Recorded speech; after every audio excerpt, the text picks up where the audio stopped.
menjadi talib ilm, menjadi penuntut ilmu Rasulullah sallallahu alaihi wasallam, yang dikatakan tidaklah mereka itu melangkah satu kaki untuk menuntut ilmu kecuali Allah hapus dosa-dosa mereka sebanyak mereka melangkah. Allah Subhanahu wa taala naikkan derajat mereka sebanyak mereka melangkah. Allah Subhanahu wa taala hapus dosa mereka sebanyak mereka melangkah. Sekarang mereka kata tak, kaki kami tidak melangkah, kereta yang melangkah. Ya, begitu juga sebanyak roda berputar, sebanyak itu pula pahala akan bertambah. Sebanyak roda berputar, sebanyak itu pula derajat akan ditinggikan oleh Allah. Selagi roda itu berputar, maka Allah Subhanahu wa taala hapuskan dosa-dosa kita, insya-Allah. Sebelum kita memulai berbincang-bincang untuk pembukaan majlis ini, atau kita tanya jawab apa yang diperlukan oleh masyarakat sekarang, ilmu apa, seperti apa, dan kita insya-Allah bulan depan kita sudah mulai guna buku. Apakah ingin membaca syama'il Rasulullah, apakah ingin belajar tauhid atau belajar apa, saya bebaskan kepada yang mau mendengar. Kita saling tanya jawab, atau belajar hadis, atau apapun juga yang insya-Allah semuanya manfaatnya akan kembali kepada kita semua. Sebelumnya kita akan memulai pembukaan ini, kita ingin mendengarkan sedikit daripada ayat Al-Quran yang akan dibawakan oleh salah satu murid kita. Beliau adalah Badrus Shihab, Al-Akh Badrus Shihab dari Indonesia, ikut bersama program dakwah saya sekali ini, ikut ke Kuala Lumpur, ke beberapa tempat, ikut hadir untuk membacakan Al-Quran. Kita doakan dia untuk menjadi agar menjadi ulama yang beramal kepada ilmunya. Sekarang masih belajar lagi. InsyaAllah Allah Subhanahu wa ta'ala jadikan beliau termasuk orang-orang yang membuka suaranya untuk membaca Al-Quran dan menyuruh umat manusia kepada kebaikan. Kepadanya kami persilahkan.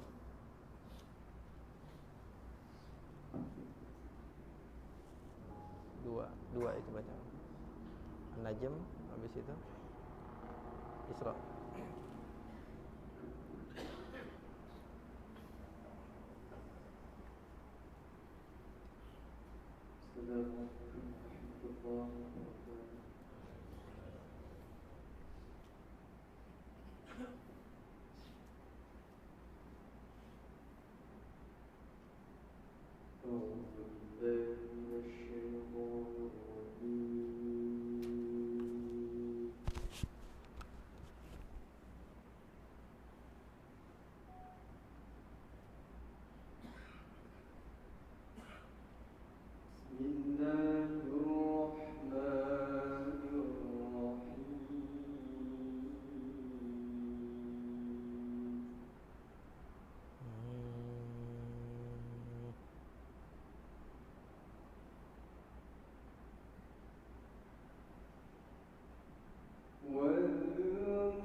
هذا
Alhamdulillah. Nahmaduhu wa nasta'inuhu wa nastaghfiruh wa na'udzu billahi min shururi anfusina wa min sayyiati a'malina. Man yahdihillahu fala mudilla lahu wa man yudlil fala hadiya lahu. Ashhadu an la ilaha illallah wahdahu la sharika lahu wa ashhadu anna sayyidana wa habibana wa 'azimana wa qurrata a'yunina wa nura qulubina Muhammadan 'abduhu wa rasuluh. Ashhadu an la ilaha illallah. Ayo semua. Ashhadu an la ilaha illallah wa ashhadu anna Muhammadar Rasulullah. Ashhadu an la ilaha illallah wa ashhadu anna Muhammadar Rasulullah. Ashhadu an la ilaha illallah.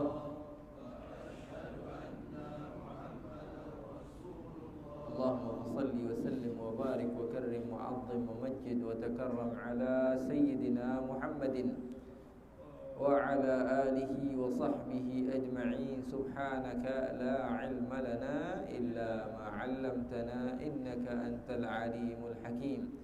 Allahumma inna na'udzu bika min 'ilmin la yanfa' wa 'amalin la yurfa' wa qalbin la yakhsha' wa du'ain la yustajabu laha. Rabbi shrah li sadri wa yassir li amri wahlul 'uqdatam min lisani yafqahu qawli. Alhamdulillah, kita bersyukur kepada Allah Subhanahu wa taala. Telinga kita yang penuh dengan dosa boleh didengarkan oleh Allah kepada ayat suci Al-Quran.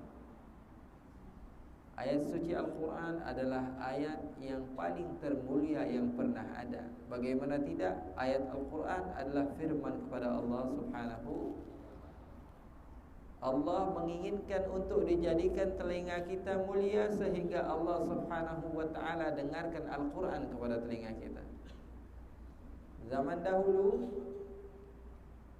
pada zaman Rasulullah sallallahu alaihi wasallam, mereka orang kafir, bahkan ada riwayat mengatakan bahawa ketika Rasulullah mendengarkan membaca ayat-ayat Al-Quran, mereka letakkan di telinga mereka kapas sehingga mereka tidak mampu mendengar kepada ayat Al-Quran. Bukan mereka tidak mau, akan tapi Allah tidak menginginkan keislaman bagi mereka, sehingga Allah tutup telinga mereka dan mereka tidak mampu mendengar ayat suci Al-Quran. Akan tapi Allah menyukai kalian, Allah merahmati kalian, Allah sayang kepada kalian, Allah kasih kepada kalian, sehingga Allah jadikan telinga kalian mampu mendengar ayat suci Al-Quran. Terlebih dengan lantunan tajwid yang bagus dan suara yang bagus, lebih membuat hati kita kembali kepada Allah Subhanahu wa ta'ala.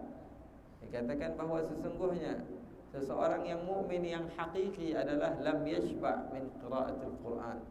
Dia tidak akan puas-puas ketika membaca Al-Quran, tidak akan puas-puas ketika mendengar Al-Quran. Dia tidak akan selalu senang, akan selalu bergembira ketika mendengar atau membaca Al-Quran. Bagaimana tidak? Seorang tokoh sufi atau seorang wali, orang yang dekat kepada Allah Subhanahu wa ta'ala, pernah ditanya, ketika tampak di wajah dia ini tak pernah bosan, selalu tersenyum, selalu bergembira. Lalu ditanya kepadanya, kenapa engkau selalu bergembira wahai fulan, wahai syekh, wahai alim? Kenapa aku tidak melihat mukamu sedikit suram, sedikit bosan, sedikit boring? Apa yang terjadi? Maka apa yang dia kata? Bagaimana aku boleh bosan sementara aku boleh berbicara dengan Allah dan boleh diajak bicara oleh Allah? Maka yang bertanya bingung, bagaimana engkau berbicara dengan Allah? Bagaimana engkau diajak bicara oleh Allah? Maka dia mengatakan, kalau aku ingin berbicara kepada Allah, maka aku solat. Aku katakan kepada Allah, Iyyaka na'budu wa iyyaka nasta'in, ihdinas siratal mustaqim. Aku mengajak Allah Subhanahu wa ta'ala berbicara di dalam salat. Katanya, salat adalah mi'rajul mu'min. Kalau Rasulullah dulu mi'raj, Rasulullah SAW pergi kepada Allah Subhanahu wa ta'ala. Dan begitu pun manusia, ketika dia ingin berbicara kepada Allah Subhanahu wa ta'ala, tadarru' kepada Allah, maka dia lakukan salat. Sama saja seperti mi'raj. Ruh kita pergi kepada Allah Subhanahu wa ta'ala untuk meminta kepada Allah, berbicara kepada Allah Subhanahu wa ta'ala. Maka dia katakan, bagaimana aku boleh bosan sementara aku boleh berbicara dengan Allah dan boleh diajak bicara kepada Allah? Bagaimana engkau berbicara dengan Allah? Aku lakukan salat, aku berbicara kepada Allah. Lalu bagaimana cara agar engkau diajak bicara oleh Allah? Aku dengar Al-Quran, aku baca Al-Quran. Allah Subhanahu wa ta'ala berfirman, berkata, dan aku mendengar firman Allah Subhanahu wa ta'ala. Jadi seorang mukmin harusnya berbahagia, harusnya berbangga dengan berkat diutusnya Nabi besar Muhammad sallallahu alaihi wasallam. Kita bisa sampai kepada Allah, kita boleh sampai kepada Allah Subhanahu wa ta'ala. Bika la nasilu wa la budda minka. Dengan adanya Nabi Muhammad memang kita tidak sampai. Kalau hanya kepada Nabi Muhammad memang kita tidak sampai. Tapi wala budda minka, harus melalui Nabi Muhammad. Apakah ada orang lain? Oh, ini kenapa kok memuji Nabi Muhammad terus? Kenapa tak langsung Allah, Allah, Allah? Memang Nabi Muhammad bukan Tuhan. Siapa yang bilang Nabi Muhammad Tuhan? Apakah ada di Malaysia ini yang mengatakan Nabi Muhammad Tuhan? Nabi Muhammad bukan Tuhan. Nabi Muhammad adalah hamba Allah Subhanahu wa ta'ala. Dan Nabi Muhammad paling senang, paling bergembira kalau ada yang menyebut Nabi Muhammad SAW Abdullah, hamba Allah Subhanahu wa ta'ala. Akan ketika Allah Subhanahu wa ta'ala mengatakan dalam Al-Quran, berfirman, Qama Abdullah, bangun Abdullah. Abdullah yang dimaksud di sini adalah Rasulullah SAW. Maka Rasulullah berbangga, bergembira ketika beliau mendapatkan predikat hamba Allah Subhanahu wa ta'ala. Bika la nasil wala budda minka. Tapi apakah ada orang yang sampai kepada Allah tanpa Nabi Muhammad? Jawab kepada saya, apakah ada orang yang sampai kepada Allah tanpa Nabi Muhammad SAW? Berarti kita memerlukan Nabi Muhammad. Perlu kepada Nabi Muhammad? Iya, perlu kepada Nabi Muhammad. Karena kita tidak akan sampai kepada Allah kecuali melalui Nabi Muhammad sallallahu alaihi wa ala alihi wasallam. Dengan adanya Nabi Muhammad sebagai wasilah antara Allah dan kita, maka kita boleh beriman kepada Allah. Dan kita tidak boleh langsung kepada Allah melalui jalan Nabi besar Muhammad sallallahu alaihi wa ala alihi wasallam. Jadi sah saja ketika kita mengatakan bahawa sungguhnya ya Rasulullah isfa'li, berikan syafaat aku kepada Allah. Kenapa? Karena Rasulullah adalah wasitah, adalah penengah antara Allah dan umat manusia. Kita tidak meminta kepada Nabi Muhammad. Tak ada Muslim yang meminta kepada Nabi Muhammad. Kalau ada yang mengatakan kita syirik, meminta-minta kepada Nabi Muhammad, tidak sama sekali. Kita tidak pernah meminta kepada Nabi Muhammad. Hakikatnya kita meminta kepada Allah Subhanahu wa ta'ala. Bahkan di dalam hadis dikatakan, makna al-hadis, innama ana al-qasim wallahu al-mu'ti. Aku pembagi, kata Rasulullah SAW, dan Allah Subhanahu wa ta'ala pemberi. Allah Subhanahu wa ta'ala berikan kepada Nabi Muhammad, lalu Nabi Muhammad membagi-bagikan kepada kita. Beliau diperintahkan oleh Allah Subhanahu wa ta'ala untuk membagikan. Lalu kita meminta kepada siapa? Kepada Nabi Muhammad, karena sudah dibagikan oleh Allah Subhanahu wa ta'ala untuk dibagi-bagikan kepada umat manusia. Akan tapi hakikat semua hal, semua dari Allah Subhanahu wa ta'ala. Kalau ada yang meyakini bahawa sungguhnya Nabi Muhammad memberikan manfaat dan memberikan madarat, maka orang tersebut adalah orang yang keluar daripada jalur Islam.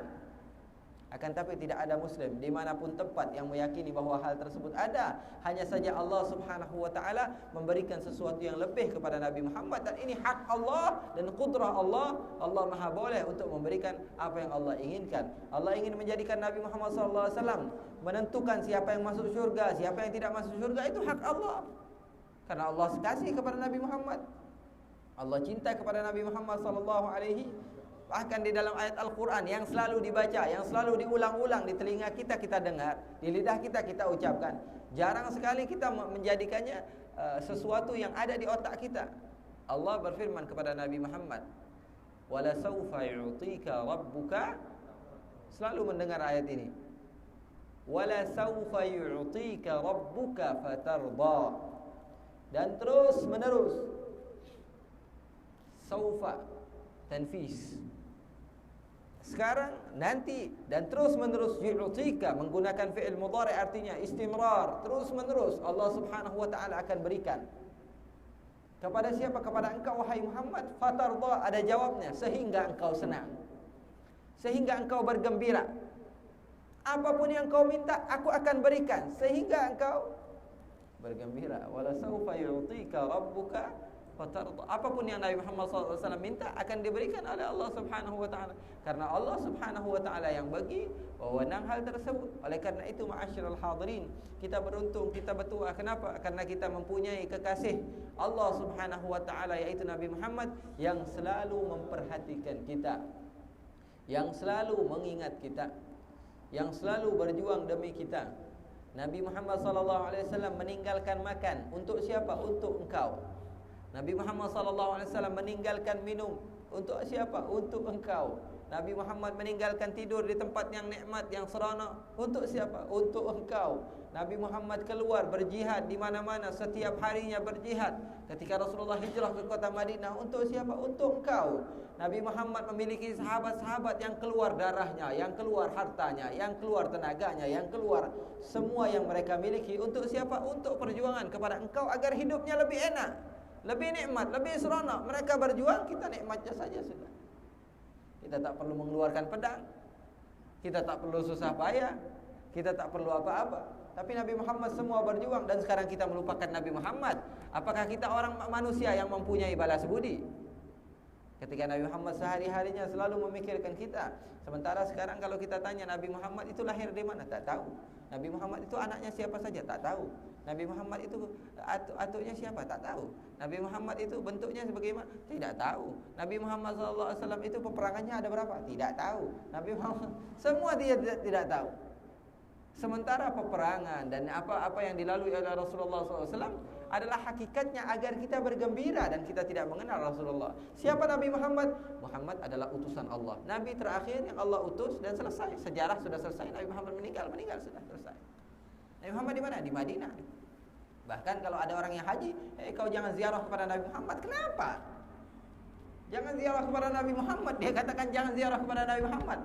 Apakah hingga begitu bencinya mereka kepada Nabi Muhammad sehingga kita dilarang untuk berziarah kepada Nabi Muhammad? Dia katakan bid'ah ini ziarah kepada Nabi Muhammad.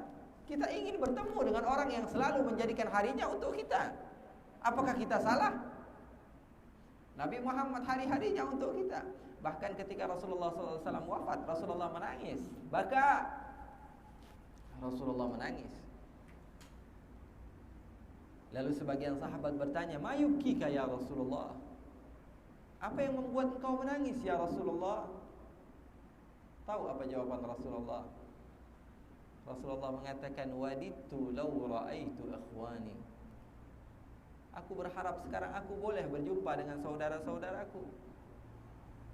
Mereka-mereka yang aku berjuang untuk mereka. Mereka beriman kepadaku tapi tak berjumpa denganku.